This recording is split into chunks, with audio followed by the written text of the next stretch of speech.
Welcome to Midlife Matters. I'm Marie, and each week I'm joined by my friends Julie and Mindy to talk about all the topics keeping women in the middle years up at night. Today we're talking about engagements and weddings. Several listeners have asked us to share about what it's like to have your child get married. Join us as we share everything from planning to emotions. Roles are changing, and we're here to talk about it. Let's get started. Listeners, today we're talking about something that many of you have consistently requested. Please share your experiences with planning your kids' weddings. And I think that no matter what age you are or what stage of life you're in, this is an interesting topic because we know that we will most likely plan a wedding at some point. Or we have planned a wedding and maybe we're wanting to know, did other people feel the same way that I felt? And we all want it to be a good experience, one that we look back on with fond memories, not the movie or TV nightmare scenarios that we've seen. I mean, it makes for great drama on TV, but it's kind of like, oh, please don't let that happen to me. Yeah, you just don't want that to be your real experience. No, but those are some of my favorite movies. Right. Yeah. And when you Google the stress level of wedding planning, it's right up there with other stressful events. So that's really interesting. A lot of people say that it's just as stressful as finding a new job or moving. And none of us are wedding planners. You know, Mindy, Julie, and I, we do not even claim to have our finger on the pulse of what are the latest trends in weddings. So we're just here to share our particular real-life experiences. And we want to hopefully provide some wisdom navigating the pitfalls and problems with relationships that might crop up. Because we've also been asked about turning this page of motherhood and letting go of your adult children. And I think that you're going to see how our own difficulties with that may have come up in the wedding process. And also just how we've tried to work through that. I think in all our answers, there may be something that comes up related to that throughout the episode because it's not a one and done. There are a lot of conflicting emotions during this time, and you're going to have to continually be working through that relationship process. Do you agree with that, Julie and Mindy? Absolutely. Different things have come up at different times, and I still feel like there's a tearing away that's happening. You know, this wonderful event is happening, but you're also changing roles. I think that is, anytime you change a role, it's uncomfortable because you don't know what you're going into. What are we going to be like? What's our relationship going to be like? What am I supposed to do? Yeah. Right. It's just something you kind of have to keep an ongoing conversation about because things are constantly changing. It's definitely a more permanent sense of letting go, because you realize your child is establishing their own family now, totally separate from you in some ways. And they have other people to consider in their lives now and that they join in with to make the decisions with. It's not just, your little family anymore. Right. All right. Well, let's get started right at the beginning. Congratulations, your kid is engaged. Now what? So what goes through your mind when your child gets engaged? I know the first thing that popped into my mind was, wow, I am old. How did that happen so fast? I mean, it seems like a blink. And when you have those big life moments happen, you immediately flash between your child eating baby food in the high chair and then standing before you saying, hey, I want to marry this person. Where did all the time in between go? Yeah, I totally agree. And one thing that I remember a moment in time that I realized was, hey, I'm now the age of my parents when I got married. And I remember, when you're a child, I think your parents are ageless. But then as you get older, you start to see, oh, they're getting older. And I don't know, I just thought, oh, well, this is how my children see me now. Like I saw my parents, and I thought they were old and I think they were 45, Yeah. It's a weird feeling. Yeah. I know. I mean, obviously excitement, but also a million questions ran through my head all at the same time that I couldn't even decipher for myself. But I know that night, this has just recently happened with our family. And that night afterwards, I just remember praying. I felt the gravity of the situation. It wasn't all like flowers and dresses. It was like, she's going to be a wife. That means one day she'll be a mom. Like, she has to have a budget with her husband, and we have to make sure that like she's ready for this life stage. And I just felt that even as a parent, there were things that I needed to help shepherd my daughter through, that I still need to help shepherd my daughter through, because the gravity and the breadth of the situation was so huge that I hardly slept that night. And I just was praying and praying and praying that the Lord would guide our footsteps through this season. Yeah, I do think that's something a mom feels, is like, oh, have I done enough? Like the time seems too short. Like there's still more I need to tell you. And yeah. And that, to be encouraging, you still have that time. It's not like, oh, they're married, I can't ever say anything. Like you will still have an ongoing relationship. It's not the end of anything. It's an end of a season of your life, but it gets better. Right. And I think that is one of the biggest things that go through our mind, is how will our relationship look? We don't know, especially if it is our first child getting married or the first daughter or son, because both of those are different. And we don't know. It's just like when your child goes to college, you don't know what your relationship is going to look like. And when they get married, you don't know what your relationship is going to look like. And I think that we can feel some trepidation, some nervousness, some sadness, because we have been the primary driver of this relationship up until now. Yes, it's been lessening, but we've still been the parent. And now we have to take a huge step back, and that doesn't happen overnight. Also, did you girls think about how things would change? Like we were very excited to be accepting a new person into the family. Like, yes. That was very exciting. But at the same time, I thought, okay, holidays are going to look different. Vacations are going to look different. Birthdays, like now we're sharing her with another family. Did you guys think about that? Oh, for sure. Yes. And I will say that I was very reluctant to give up any holidays. Of course, my kids were young when they got married. They weren't even out of college, my two oldest. So I naturally was holding on to every holiday that I possibly could still be in charge of until the day they got married, because it was like sands going out of a, what is it, a time glass or whatever it is? An hourglass. Yeah. Yes. Like it was like, oh, well, this is the last one where I get to say, this is what time we have to be someplace and this is where we're having it, because now I'll only be able to say, this is what's going on. We hope you can come. Right. Yeah, we just navigated that this last Christmas season and Thanksgiving. And I remember thinking, whatever precedent I set this year, it will be a precedent. However I handle these holidays this year will set the precedent for the rest of our lives.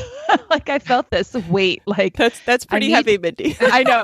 I need to handle this correctly. Right. I don't want to give them baggage. And I need to be very respectful of Joey's family. And so I remember, like, I really pondered, like, how do I say this? And so I remember telling Abby, I said, look, I don't care about the day, like the day of the holiday. I care about seeing you both. So whatever works for you, we just want to see you. And so if that's before Christmas, if that's on Christmas, if that's after Christmas, it doesn't matter. I don't want you to feel stressed by the day. And it was hard. Like, we'll talk about siblings later. But this one year, we even told our boys that still live at home, like we ended up having to wait to have Christmas for 2 days. And they didn't like that. And I said, look, this is the only year we're going to do that. And I told Abby and Joey, I said, like, we're not going to be able to hold Christmas for you. Like, we're going to have to, if you can't be here that day, we need to go ahead and have it with the boys. And so that's hard, because do I want everyone together on Christmas? Yes. Does Joey's mom want her son home and her kids home for Christmas? Yes. Yeah. It is hard when you have younger siblings at home too, because their normal is not the same, and they don't have a family that they're off with yet of their own. They're kind of feeling the loss, I think. The older sibling doesn't feel that, but the younger one definitely does. And you try to maintain some normalcy. And right. I think it will get easier as all the kids have their own families. Yes. Right.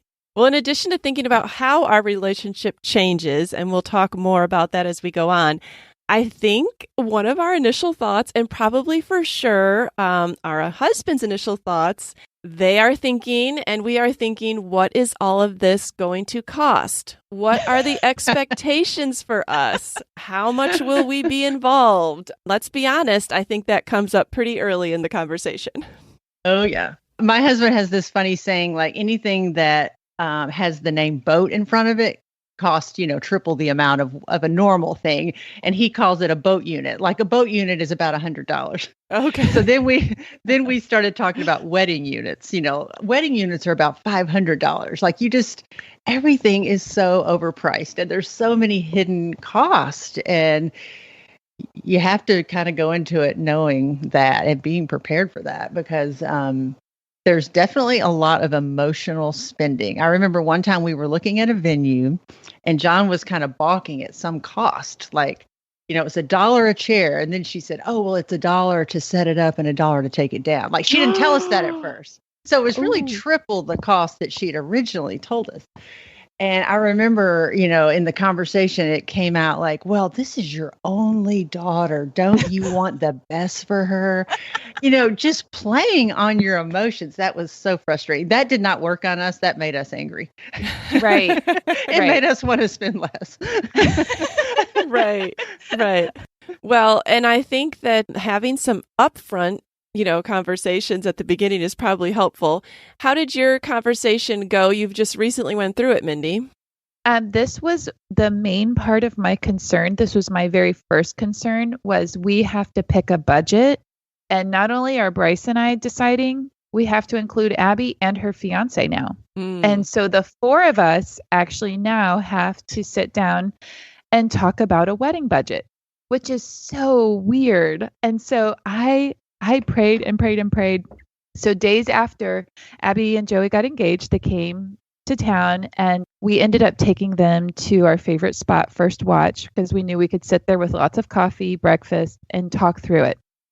We prayed over this conversation and then we talked about the budget. It was the first decision that had to be made. It was the most important decision. And again, it's setting a precedent for how the season is going to go. And so basically, Bryce and I approached it with one number. Abby had a very different number in mind. And there was conflict. And sitting at that table, she gets emotional. Bryce holds his ground. I look over at Joey, and I'm sitting there quiet. I look over at Joey, and he is looking so lovingly at my daughter. And so in the midst of this essential conflict of trying to come to the same number, I see my future son-in-law lovingly looking at my daughter, understanding where my husband's coming from with his number, loving my daughter and understanding her number. And I thought, thank you, Lord. Thank you, Lord, for Joey, who loves my daughter. So it was like one of the things that went through my mind. Abby ends up leaving the table. She just needs a moment. Joey waits. He goes after her. Then they both come back. And she's like, I'm sorry. I'm just so emotional. There's just so many things going on. And we end up coming to a compromise. And from that point on, the Lord has blessed this journey. It took that one kind of freak out moment, walk away, gather your thoughts. I'm seeing my son-in-law love my daughter, through her emotions and all this stuff. And it just was a neat event, but it really did set the tone. So we came to a conclusion. And from that point on, we decided that the way we would handle it is we gave Abby the choice. We can be in charge of the money and we can help walk through every decision, or we can just transfer the money we've decided on into your bank account. And from here on out, that's it. You are responsible. We're not going to give you any more. You have to budget this. And that's what she chose to go with, which has been a huge blessing. What did you guys do? I'm curious. Everyone handles this differently. So that was just our story. Well, a very wise friend had told me once, just in passing at her daughter's wedding shower, I think I asked how our wedding plan's going. And she said that the best thing that they did as a couple was to say to their daughter, we're willing to spend X on this wedding and you plan it within that, or if you want to go over, you guys are free to put in your own money. And she said it had eliminated so much stress.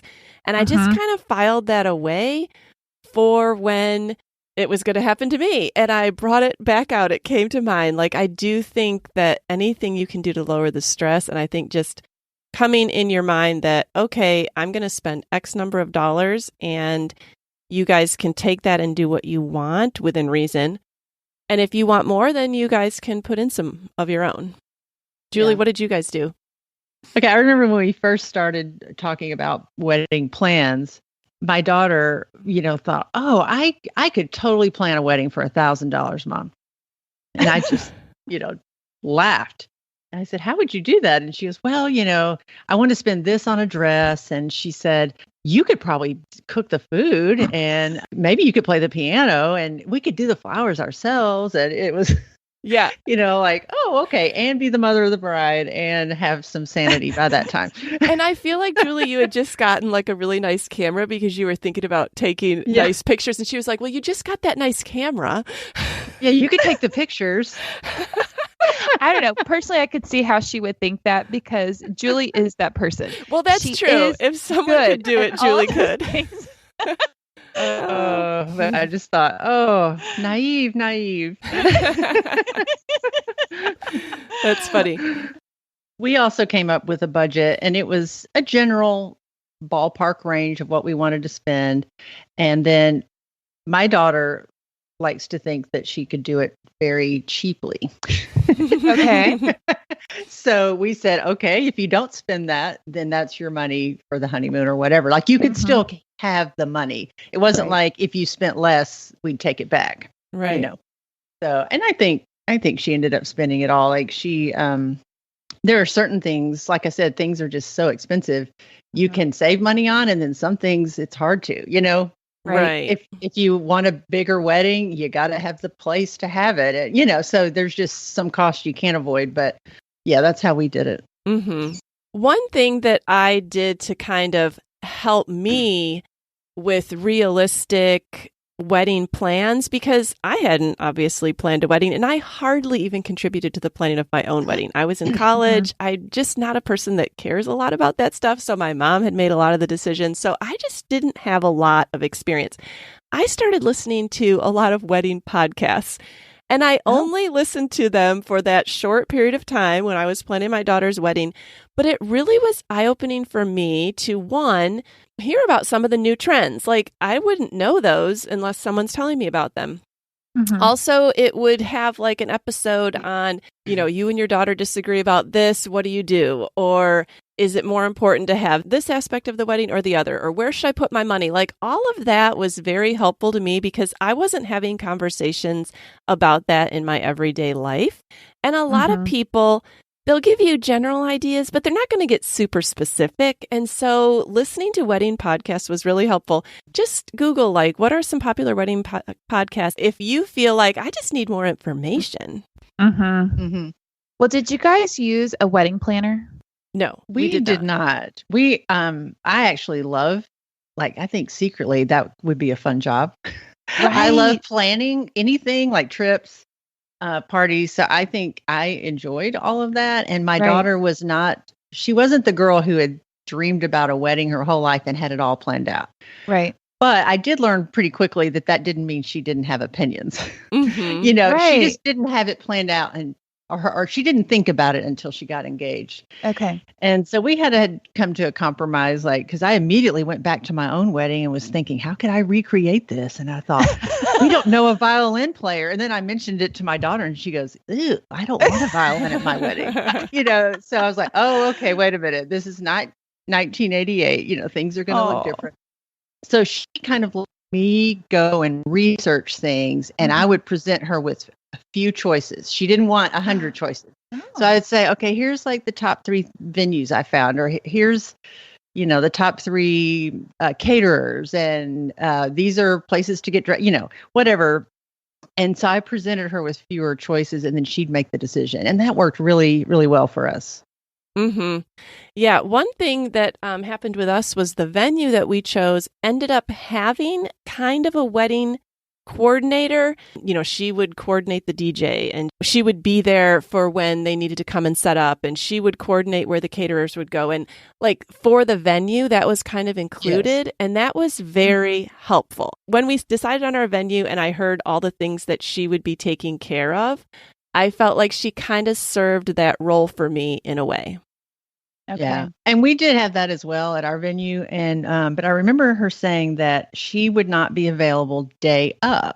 One of the best things that I did was I hired a friend from church to be our day of coordinator. And that meant she told everybody when to go down the aisle, kept a eye on the clock, like, okay, pictures really need to be wrapping up because we need to go here.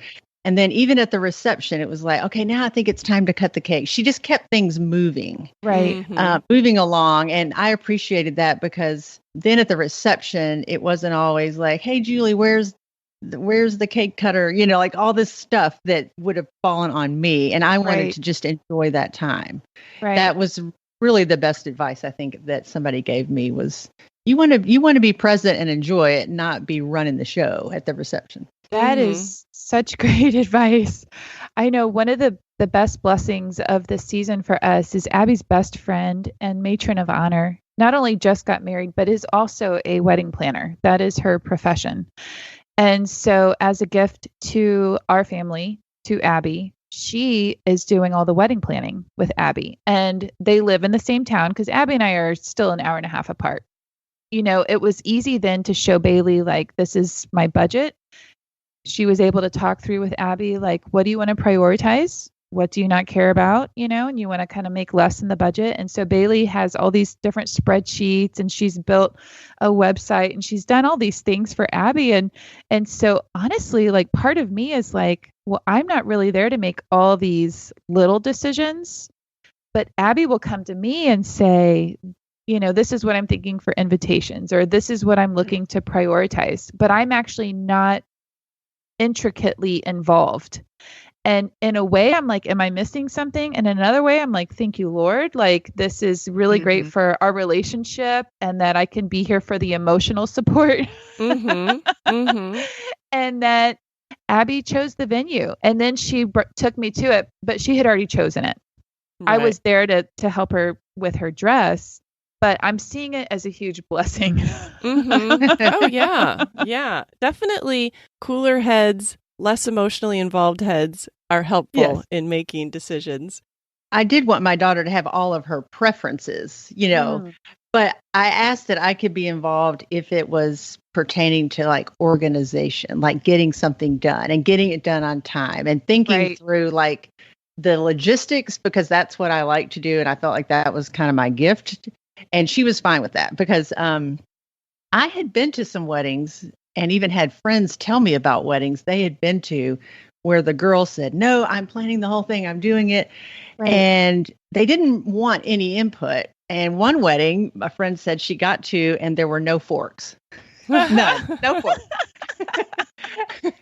And then one wedding was outdoors in November. And it rained, and the girl was like, no, I'm not doing a backup tent. I don't want a tent. And all the guests had to sit in the rain. And I just didn't want, I tried to explain to Molly, if we're going to have hundreds of people invited, we need to consider our guests. Like, they need to be comfortable, covered, under shelter. Right. And, like there was more to consider than just your preferences if you're going to invite people. Like if it's a small family, intimate thing, do whatever. But I think there's a balance you have to consider when you're inviting older people and grandparents and people who are driving maybe hours away, you want to consider their comfort and all of that too. Yes. And so, Julie, what you've said just so perfectly dovetails into what I wanted to share, because listeners, if you're sitting there thinking, oh man, it sounds like, pretty smoothly. Sounds like these women really haven't had any major hurdles. And I feel like my daughter's been engaged for a week and we've already had 10 fights over the wedding. That is normal. There is some fighting if the expectations on the part of your daughter are very different than what yours were. And so my daughter, her idea of a wedding was we would fly a very small group of people out to maybe like Utah. And then we would, I guess, have the minister in the car with us and be driving along. And if we saw a beautiful mountain, we pull over. We have the ceremony there. We get really great pictures. And then I'm not sure, maybe we go out to dinner somewhere. And my idea was much more traditional. It was like we invite guests and we have chairs and tables and a caterer and forks. Yes. And we have a large family, and I wouldn't have even been able to invite grandparents on both sides, of the fiance and my daughter, and siblings and, aunts and uncles with the group of 20. Like, we started from such divergent points. It was not a one conversation where she left the table like your daughter and said, "Oh, I just need a minute." It was not like that. Like, we needed several minutes to, okay, well, let's consider this. And in our next conversation, let's consider this. And, I couldn't at that point just say, "Here's your budget, do whatever you want," because I didn't feel like I was going to have any guests, or that it would even be in Nashville if I did that. So I had to say, like, here's what I'm willing to spend if you want to do that idea. And here's what I'm willing to spend if we're going to invite friends and family and get married and have a reception. And so you might need to kind of talk through a lot of expectations. And maybe it takes a period of a couple weeks, and it might take like going around and looking at different venues and finding out what the actual costs are, and then considering what is the cost of food. And like Julie, like, well, what are the cost of chairs? I don't think that when you're newly engaged, you know all that stuff off the top of your head. Right. No. I have to tell you, like, Bryce and I have had to really temper ourselves because we have all those questions. And I am so thankful for Bailey. Like I said, she does this for a living for our family because she's like fielding all those questions with our daughter. Now, Bryce and I are like, I wonder if she's thought about this. I wonder if she's thought about this. And we're like, we don't want to like second guess every decision, but we're like, how can we ask where we don't stress her out, but we really want to make sure that they've thought about this because we are not intricately involved. And so thankfully, Abby came home one weekend and she shared with us the spreadsheets and the Excel spreadsheets. And that helped Bryce and I because we have a million questions and we're like, where do we step in? When do we be quiet? Like, it's not what we have thought about. But again, we have all those family questions. Everyone's going to have to travel to this wedding. And so it is hard to navigate. Like, when do you step in? When do you ask questions? And you're carefully stepping through the season. Right. Well, let's talk a little bit about what the differences are with planning a wedding when it's your son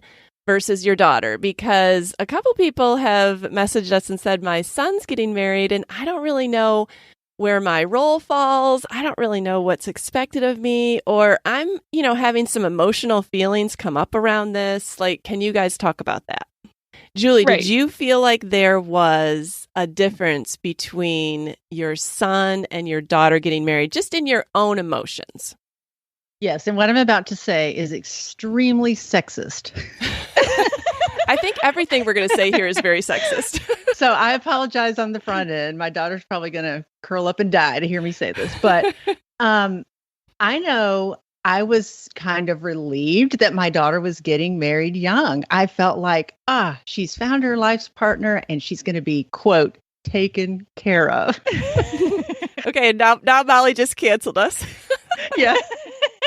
I'm sure no girl now wants to be taken care of. But anyway, and then when my son got married, I thought, oh, wow, he's the one to take care of. He's now the one taking care of someone. And that just felt a lot heavier on me. Like, is he ready? Can he do this? And he's so young and I just didn't have those thoughts about her. And when my daughter got married, she was out of college and Colin, I think, had 1 year left. And I do think his parents had a little more reservations about that than I did because they thought, oh, couldn't you just wait 1 more year? And I think that was probably what was weighing on their mind is the responsibility of it all, of him taking care of Molly. So yeah, that's probably a very old-fashioned way of thinking. Well, I think that way of thinking is probably more common than people are willing to admit. And so it may not be politically correct to say that, but our feelings aren't always politically correct. Nope. Right. I will say that I felt emotionally different about the leaving process with my daughter and my son. We did an episode last year talking with a friend about being a mother-in-law. And, mother-in-laws are just the ogres of literature and film and TV, and you just hardly hear a complimentary story about mother-in-laws. And so I think that when you hear that your son is getting married, one, you are now having to take on this role that is not flattering in most portrayals. And we talked about in that episode about how many times when we have a son, we feel like the son is only kind of in our lives until they get married. And there's even that saying, like, a son is your son until he takes himself a wife. Or I don't remember exactly what it is. But we, I think, are almost societally conditioned to think that when our son gets married, that's the end. We have to take a gigantic step back, and maybe they'll mail us a card on our birthday and give us a call on Christmas. And we should just be happy for any crumbs that fall from their table. And it just, Mary, stop. Those are the thoughts that went through my mind. And now, obviously, you might be thinking, whoa, what a skewed way she has of viewing. So go back and listen to Mother-in-Law and just find out why we feel that way. But it is a thing. I mean, I'm not the only woman that has ever had these thoughts. It is a thing, but I think, Marie, you would probably agree, and I do, that has not played out to be true. No, it has not. But we're talking about the emotions that you feel in planning, because you don't know that that's not going to be the case. And always in the back of your mind, from the day that they get engaged until probably the first holiday after they get married, you wonder, am I reduced to rubble, or will I be a pivotal part of these people's lives? And I'm not dramatic at all, listeners. I love that you're talking about this, Marie, because as your friend, you really struggled wondering, what that would look like. And so I'm glad you're being very honest with that. I just couldn't control my emotions. Right. So anyways, all that to say that there was differences for me. But what are some of the more practical differences in planning a wedding for a son and a daughter? Mindy, I know that was one of your questions. I mean, obviously the level of involvement for most people. Julie's going to share that her level of involvement was higher, but my level of involvement really was what you would expect. Like, Maddie's parents had come up with a budget, they had told the kids, what they were going to be able to spend. They did invite me to go and look at venues with them, which was really sweet. But Julie, what was your difference in that? Yeah, mine was a very different situation because I ended up planning the wedding for my daughter-in-law and son, because my son really did want a wedding, because he had seen his sister's wedding and how meaningful it was to have family and friends there to celebrate. And he wanted that too.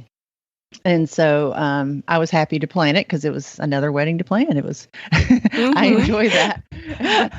So, and it was on a smaller scale for sure, but it definitely wasn't what I was expecting, where you always hear the groom's mom just is told what color to wear and shows up.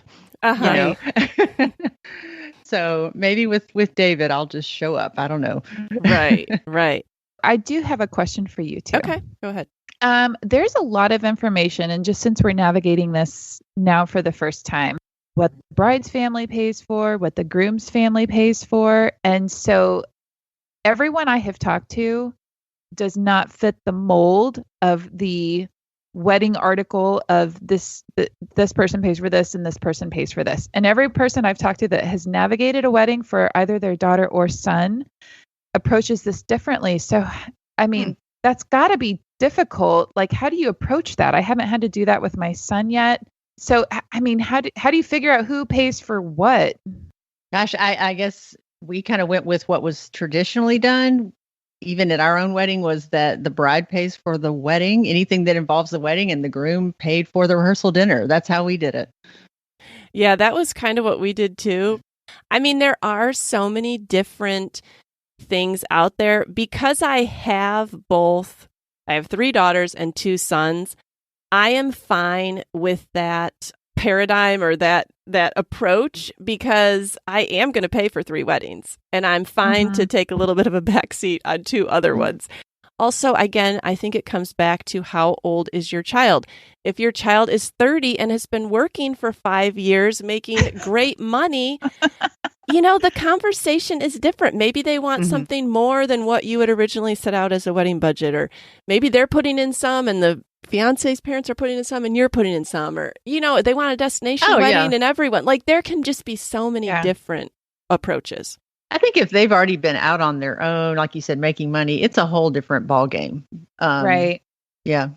I'll just say, just not every person getting married has a supportive or actively involved family. Right. And so, that's a big assumption on the family unit that your child is marrying into. And so I don't know. I've seen this look so many different ways. So I was just curious. And obviously there's 1,000,001 ways to do it. Right. Well, obviously I just said that we went the traditional route with my daughter, but that is the reason we ended up hosting the wedding for my son. Right. So just each situation is just, it depends on a lot of different factors with people's families. Yeah. All right. Well, let's talk a little bit about parent roles during this time. What did you guys notice that became different about your parent roles, or what was your role as a parent? Because we've already said that we're not wedding coordinators, so our role wasn't to plan everything, research it on Pinterest, and make it happen. Like, what was our role? One of the biggest things that I have noticed, and this started happening just before Abby and Joey got engaged, I noticed a major drop in phone calls from Abby. Oh, really? She did not call me as much because whereas I was the person that she would talk to about all of her normal everyday things with, she slowly started calling Joey. And I recognized that. I recognized that she's starting to run to him more than she runs to me. And I was like, I'm okay with this, but I'm not okay with this. No, I know, Mindy. That's sad. It's sad when that happens. I have also experienced that. Yeah, it's appropriate, but it's also a tearing away, she doesn't run to me all the time. When she has a bad day, she calls Joey. Yeah. And if we're just being honest about roles changing, I'll be vulnerable and say that I can remember when my son started dating his fiance and he was working at a camp all summer and he would call. He only got 1 day a week to call, but he would say something and I would say, "Oh, what do you think Maddie will say about that?" Or make reference to him talking to Maddie and he would be like, "Oh, well, I already talked to her." And I thought, oh, called Maddie first. Second. And that is You were second. That is so normal. I understand that, but also from a mother's perspective, it's like a tearing away, like what you said. It's normal, but it's also, you notice it and it does hurt. It doesn't hurt anymore, but the first few times it happens, it hurts. Yeah, you're being in a way, you're kind of being replaced in that role. You're not being replaced, but your position is being replaced. And so, and I think this would be different with daughters and sons getting married. It would be interesting to talk to our husbands about this because I know that Bryce sees his role as dramatically changing. If we're talking about those typical man-woman roles that we have alluded to already, Bryce has been Abby's protector and ultimate provider. Even though she's working, she's in school, she lives apart from us. Even during this tax season, he's like, I guess this is the last time I'm preparing her taxes. He said, she's moving off from being our dependent this year for the first time. So he feels that. And it's just, he's like, I guess, Joey's the one that's going to be responsible. And it's just, we feel our roles changing.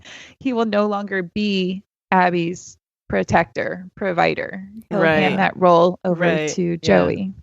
I'd just like to say something about this. that women and men view this very differently. And I was very emotional over it, kind of was like counting down, like, well, this will be the last this, the last that, and my husband, John, was very much excited about the entire thing, like, this is great. This is what they're supposed to be doing. They're growing up, they're moving on, they're independent. Right. He saw that as all very positive and wonderful. And it was, but they're not necessarily the people to talk to about the emotional aspects of it, because he just didn't have any of that. Oh, no. It was all just positive and great news.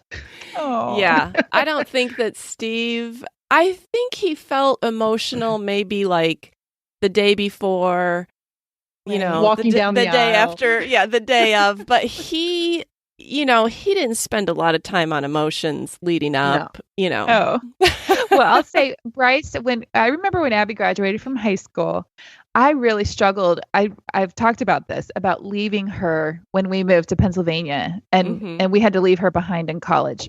I grieved and grieved and grieved. And Bryce said, well, like, you're having a harder time now.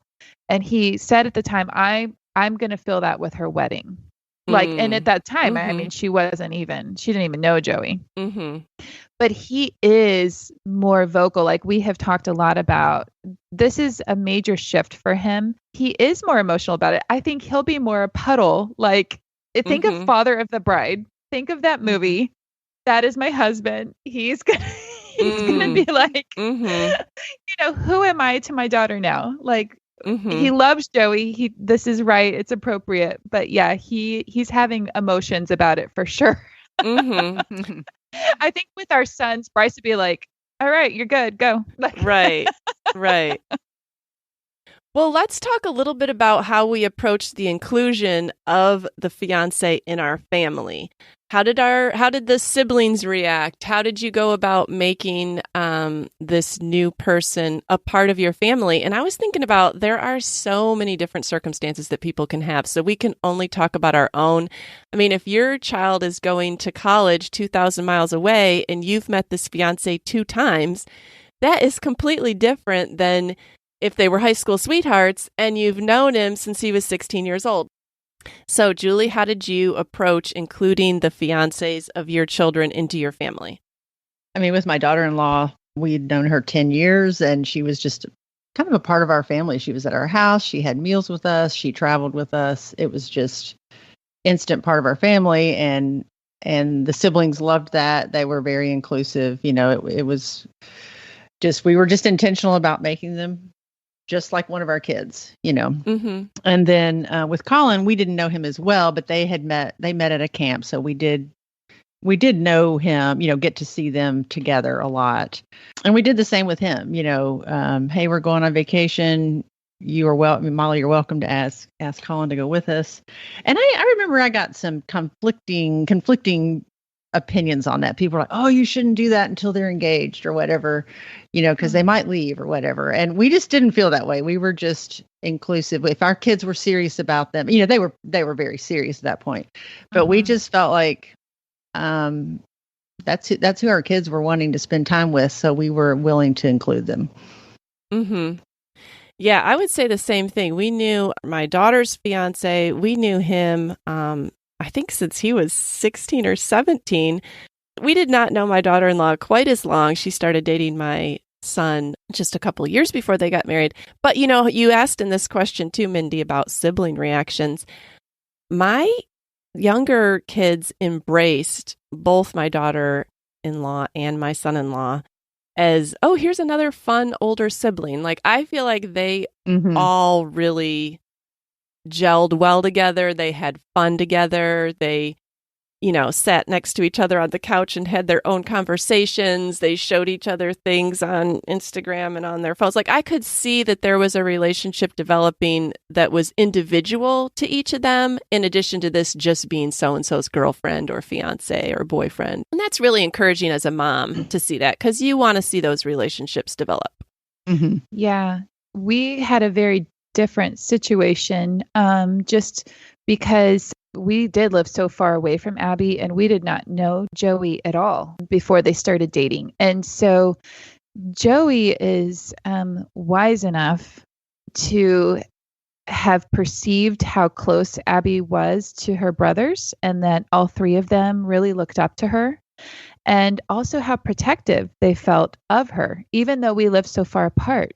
And so even before Joey and Abby started dating, he actually FaceTimed our family up in Pennsylvania and asked permission of Bryce and her brothers to date her. And I thought that was extremely wise of him to do that. And they got to ask him questions and get to know him a little bit. Well, then when COVID hit, it gave us a unique opportunity that Joey actually came to our home 2 different times and spent a week with us. We would not have had that opportunity had they been at school, because they both had gone into doing virtual learning, so he could do that at our house.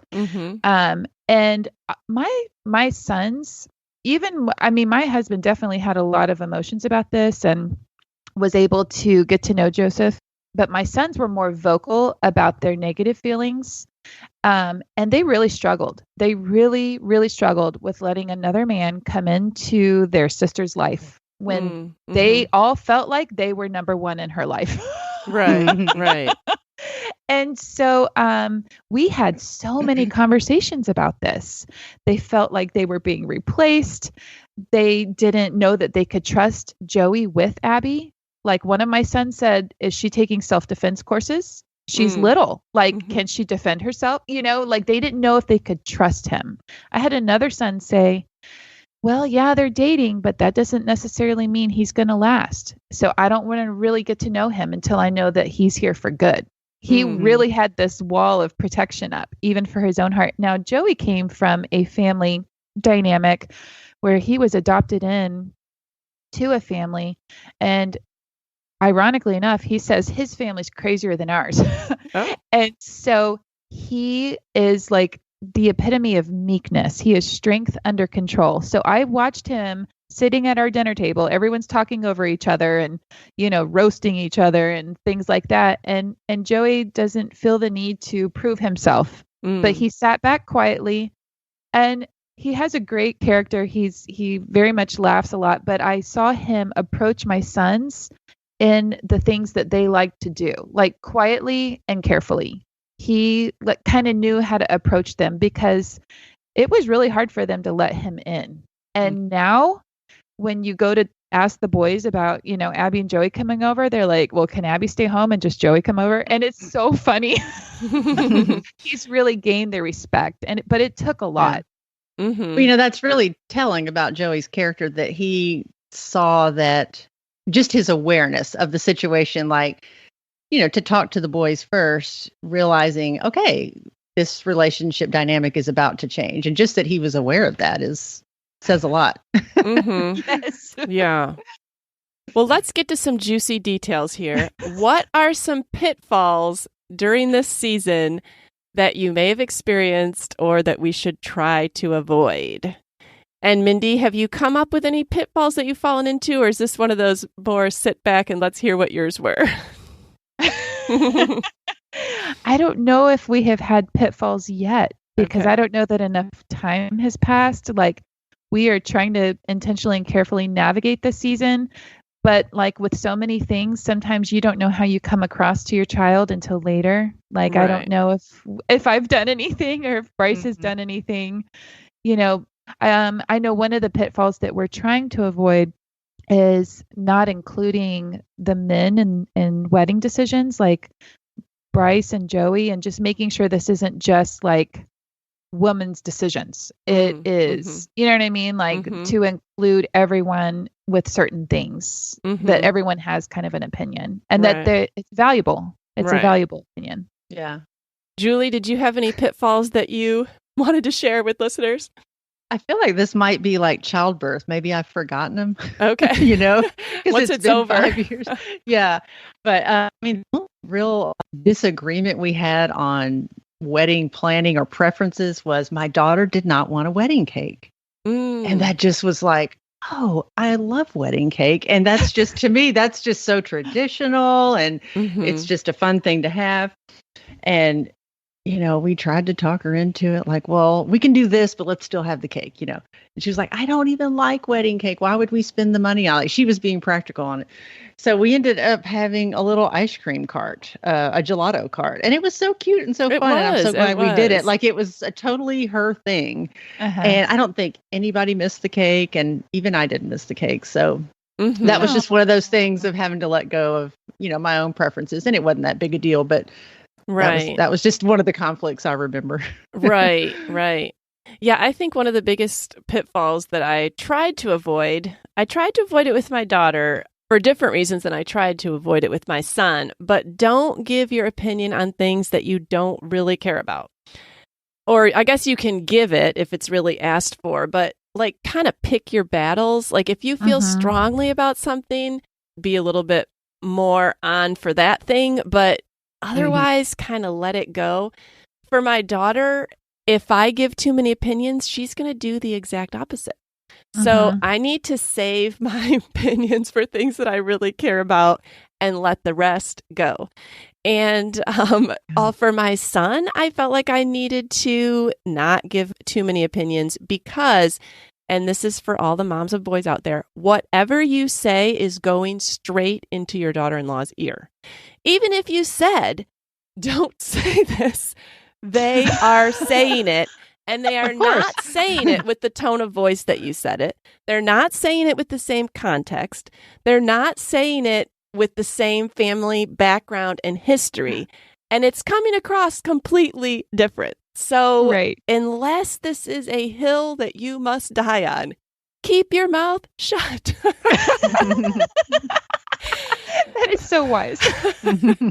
And my daughter-in-law was very gracious about asking me, like, or I think she sent me a list of the pictures they were planning on taking, and she said, is there anything you want to add? And so I said, yes, could we add maybe, I don't think I added more than a handful more, but they were ones that I wanted to see taken. And like she would say, we're planning on doing this. Do you have any suggestions? I mean, so you will get asked for your opinion, but wait until you are asked and only speak up if it's a must. Right. I have to give you a scenario that happened when Abby and I went to find her wedding dress. It was just really sweet. She had in mind what she was looking for. A wedding dress, as you guys know, is very important. I remember telling myself, wait to react until you see her reaction, then react. Because I wanted her to know that it was her choice. I didn't want her to see my face and let that lead her decision. And so I took pictures of each dress, but I waited because her dress is her. Like, she needs to feel beautiful and gorgeous in it and all of those things. And if it were me, I would have picked a different one. But that could not have I didn't want that to lead her because I want her memories. I'm thinking of like all these future memories that she'll have of this wedding season. And I'm like, I'm trying to avoid like pushing myself and my preferences, like you guys have talked about, onto my daughter. So I'm even trying to watch my face, my words, and everything. And the first question was, well, what do you think? Yeah. There are a lot of things that are different about weddings from when you got married. Right. Very different. And probably even a lot more so in the last 5 years. Sure. With COVID, I'm sure all bets are off as far as what's, it's just going to have to look a lot different. Right. You are so right about that, Julie. And it's given brides freedom, I think more freedom to do what they want. So that's a dynamic I'm very thankful for, that COVID happened last year. She watched her friend Bailey walk through COVID season, having made all these plans and had to change them all. And it's really changed how we've approached her wedding because everything is in question. And not everything's a given. And so we're having conversations like, well, Mom, like, who do I invite? Because not everyone can actually come. Like, I can't actually have everyone there. And so things are happening, like you're sending an invitation, you're saying, but you don't have to come. Like, know that we love you. At the same time, you may not be able to come. Yeah, that would throw a whole new wrench in it for sure. All right, well, let's end this episode. This has been so great, you guys. And listeners, we hope that you have enjoyed it. And it's actually a little bit too long to include I'm a fan, but we do want to end on something that both Julie and we talked about yesterday when we were walking, and it's something that I was not prepared for. And I don't know if you experienced it, but you definitely know people that have experienced. So we wanted to talk about the after the wedding. And Mindy, this is kind of for you because you haven't experienced this yet, but I know that it may come. I experienced a huge letdown the day after my daughter's wedding. I remember wanting to call other people and say, is this normal? Are these feelings normal? Because for so long you are having decisions and there's the anticipation of this fun and exciting time. And then you're in the whole weekend, which is fun and exciting, and every single minute is like a party. And then all the guests go home and your husband goes back to work and your kids go back to school. And you're like, oh, there was just this huge sense of letdown. And I remember I Googled mothers feeling let down after their wedding. And you guys, there is a whole sub-internet for this. There are boards for this and people writing comments. And I felt so much better reading the thoughts and emotions of women the day after the wedding or the week after the wedding, knowing that I am not alone. We were talking about different things that people do to avoid that. And Julie, you mentioned that some people choose to go on a trip. Yeah, a lot of parents, plan some kind of cruise or trip right after the wedding because every thought up until this point, every day has pretty much been about this wedding. My daughter got engaged on Halloween and got married at the end of May. So I remember waking up the next morning thinking, we got to go look for venues. And, it takes up a lot of your mental space. We had a little different experience in that we had a lot of out of town family at the wedding. Even Colin's family was here and stayed with us. And so we did a lot of fun Nashville things that next week with family and friends. So it wasn't quite the letdown, and it was summer. So we, it was a good time of year to just be done with all that, but it definitely is weird to wake up and not have to think about that anymore, Any emotion that you haven't dealt with up till then or haven't even known that you would experience comes out tenfold the day after the wedding. So that would be great to just get out of town, have new scenery, something new to think about, just so that you're not left alone with those feelings. You guys need to stop. I'm getting so emotional sitting here listening to this. I have wondered, because we're moving. Bryce is starting a new job. We're moving to a different state. Abby's getting married. And I'm I think I'm happily distracted with the move. That when I totally focus on the wedding, I'm there's just a lot of emotions there. And so I think that the Lord is even kind and, our whole family is transitioning. There's just a lot of transition all at the same time. And so after that wedding, I'm going to have to talk to you then because yes. Yes. Well, and that really requires its own episode after the wedding. Yes. This was just the wedding, but there are a lot of changes that even come after the couple's in that first year of marriage with your relationship. And, there's just a lot that you go through just as a parent that first year. Because it's, again, Mindy, you say, well, now this is the last time that I'm doing this with Abby. But then during the first year, it'll be oh, but this is the first time we're doing it without. So, there's a lot of changes on both sides. And we will have to do another episode just to kind of talk through that because these emotions are universal. We are not the only ones feeling these things and dealing with these things. Right. Well, thank you, Julie and Mindy, for being so honest and sharing all the things that go along with wedding, all the joys and some of the sorrows. Isn't that just how so many things are in life? We celebrate with happiness and then we mourn a little bit for something that's no more. Right. Well, I have to thank you and tell you how important it is just to have friends in the season, friends that have gone before. So crucial. I'm so thankful to have both of you to look to. Yeah. And we're excited for Abby's wedding and all that's coming up for you. It's exciting. A lot to look forward to. Yes. All right, ladies, we'll talk to you next week. Sounds All great. right, bye. We're so happy you joined us today. You can find the show notes for this episode at midlifematterspodcast.com. Also, please tell a friend about the show and help them hit the free subscribe button on their favorite podcast app. Be sure to follow us on Instagram at Midlife Matters Podcast. That's where we post pictures and stories about all the things we talk about in each episode. Thanks for listening, and we'll see you next week.